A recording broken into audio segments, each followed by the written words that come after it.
నమస్తే.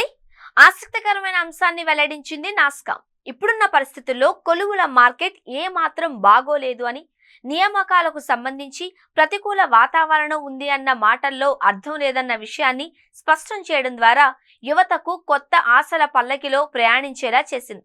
ప్రస్తుతం ఆర్థిక సంవత్సరంలో 1.25 లక్షల ఉద్యోగాలను ఇచ్చిన ఐటీ రంగం వచ్చే ఆర్థిక సంవత్సరంలోనూ అదే స్థాయిలో ఉపాధిని కల్పిస్తుంది అన్న అంచనాలను వెల్లడించింది.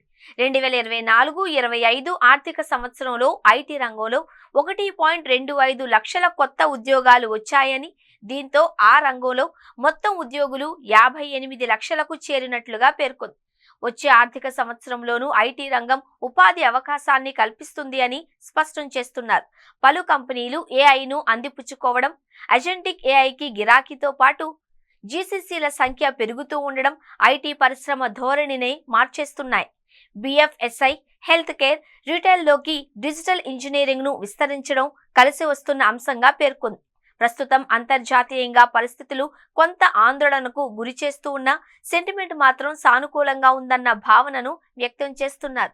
ప్రస్తుత ఆర్థిక సంవత్సరంలో భారత ఐటీ రంగ ఆదాయాలు అంతకు ముందు ఏడాదితో పోలిస్తే మెరుగ్గా ఉన్నాయి. ప్రస్తుత ఆర్థిక సంవత్సరంలో ఐటీ రంగ ఆదాయాలు 282.6 బిలియన్లకు చేరనున్నట్లుగా అంచనా వేస్తున్నారు. వచ్చే ఆర్థిక సంవత్సరంలో $300 బిలియన్ మేర చేరవచ్చు అని చెబుతున్నారు. మన రూపాయల్లో చెప్పాలి అంటే 26 లక్షల కోట్లకు చేరుకోవచ్చు అన్న అంచనాను నాస్కామ్ వేస్తోంది. దీంతో కొత్త కొలువులకు ఢోకా ఉండదన్న అభిప్రాయం వ్యక్తమవుతోంది.